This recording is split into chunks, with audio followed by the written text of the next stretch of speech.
We're here down in South Florida, Fort Lauderdale at the Embassy Suites, and I got a chance to catch up with my good friend, former Spring Valley linebacker, Florida State All-American, Super Bowl winning linebacker at Baltimore. Peter Boulware joins us now down here as we cover the Orange Bowl. Of course, you're here.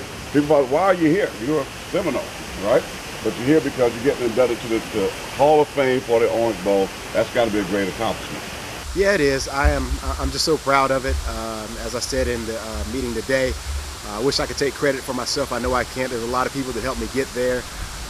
First and foremost, I'm just thankful for the Orange Bowl. Had an opportunity to play in 2 Orange Bowls. Had a great time. It was just extremely fun. Played for a great coach, Coach Bobby Bowden. It was just an awesome experience being able to play for him and having him help shape my skills, and more importantly, help shape me as a man off the field. So that was special as well.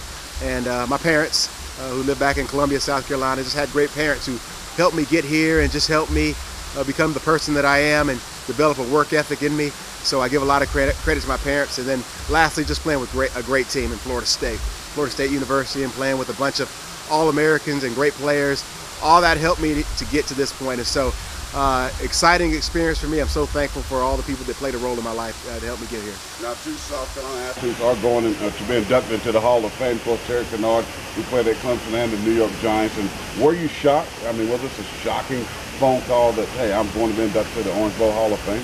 I wasn't shocked, but I was honored. You know, I was definitely honored. I didn't know they were going to do it. You know, and when I got the phone call, I was so honored to be a part of this and to be inducted into the Hall of Fame here. There's been a lot of incredible Orange Bowls played and a lot of incredible athletes to go through the Orange Bowl. So for me to get the call, I'm honored, I'm privileged, and I'm so thankful they gave me the call. So you left Spring Valley to go to Florida State as an undersized linebacker. Of course, you had to grow into your body, and you led the ACC in sacks with 19, the nation that year, 19, ACC Defensive Player of the Year. I mean, all of that stuff. I mean, when you were young growing up, did you imagine yourself all these types of accomplishments? You know, I really didn't. You know, it's funny. I mean, Corey, I grew up kind of watching you play and watch Sterling and watch all the guys at Carolina play, and I was just a big fan. You know, never in a million years did I think that I could do some of the things that you guys did and play the way that you played. But it's just, as a youngster going through middle school and then going through Spring Valley, I played the game just because I loved it. And for some odd reason, I was blessed and I was able to get to FSU and I was able to make sacks and make it to bowl games and do things like that. So it's been a wild ride for me. It's been an incredible ride for me, and I'm just so thankful for having the opportunity that I did have. Well, you're not the only athlete in your family, of course. Your younger brother Michael followed in your footsteps by going to Florida State, had a great career there, played in the National Football League himself. Riley Boulware went to Georgia Tech, played there as a defensive lineman. Maybe the sister is the greatest athlete. She ran track at Notre Dame, Kayla Boulware.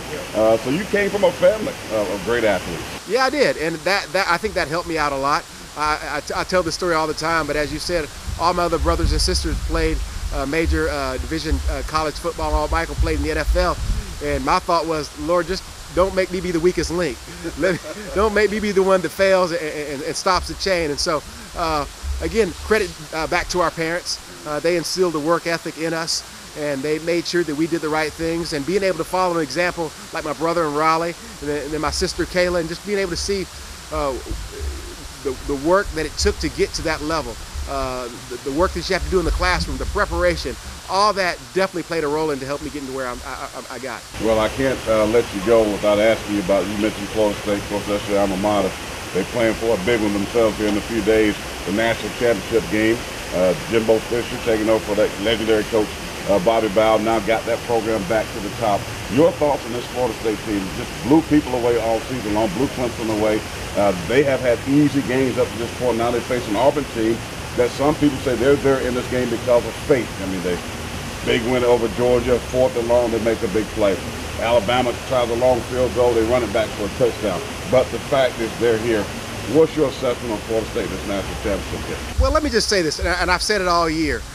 When I look at Florida State, and I don't say this lightly, and when I played at Florida State in '93, from the 90s era, we had some incredible teams and some incredible athletes. I played with Charlie Ward, Warwick Dunn. Our whole D-line went to the NFL. I had some great teams. on paper, when I look at this Florida State team, athlete for athlete, and I'm going to admit this on TV, they're the best FSU team I've seen on paper as far as athlete for athlete and player for player. And again, I don't say that too lightly because, again, I've played with a lot of great ones. But if you go position by position and look at this Florida State team, it is absolutely incredible. So on paper, they are, and not just because I'm an FSU fan, they are the best team in college football. Now, does that translate onto the football field? Does that translate onto our defense being able to stop that Gus Malzahn, funky, weird, option dive, give it to the running back? Who knows? But as far as player for player goes and athlete for athletes, this is probably the best FSU team that I've seen in a very, very, very long time. That's a strong statement, and I've seen those teams you played on. This is a great team. And finally, I'll ask you about Jameis Winston. I mean, this is a guy, phenomenal year, redshirt freshman, plays older than he is, very mature. He leads the team, make big throws, make big plays. But he has some issues. I mean, you mentor, you know what it's like to be in the center of the attention. I mean, what's your message to a guy like a Jameis Winston who won the Heisman now he's got to come back and try to follow that up? Well, it's going to be tough. I mean, now he is a mentally strong kid, as you've seen on the field. As a freshman, he plays older than he is, but he's not a surprise to anybody else anymore. People know what he's about.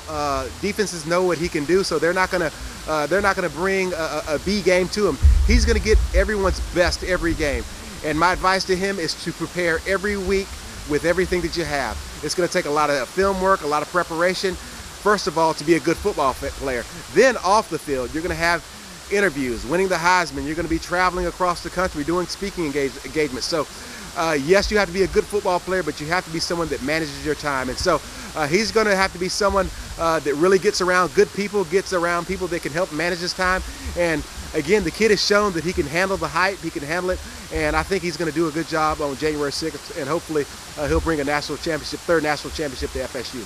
Great stuff. All right, this is Peter Boulware. We're going to wrap this thing up, and of course, Spring Valley, you can catch his number on the wall at Harry Perone Stadium, a Florida State All-American, a Baltimore Ravens Super Bowl champion, and now an inductee for the 2013 Orange Bowl. Great accomplishment. Appreciate your time, Pete. Thank you so much. Good to see you, man.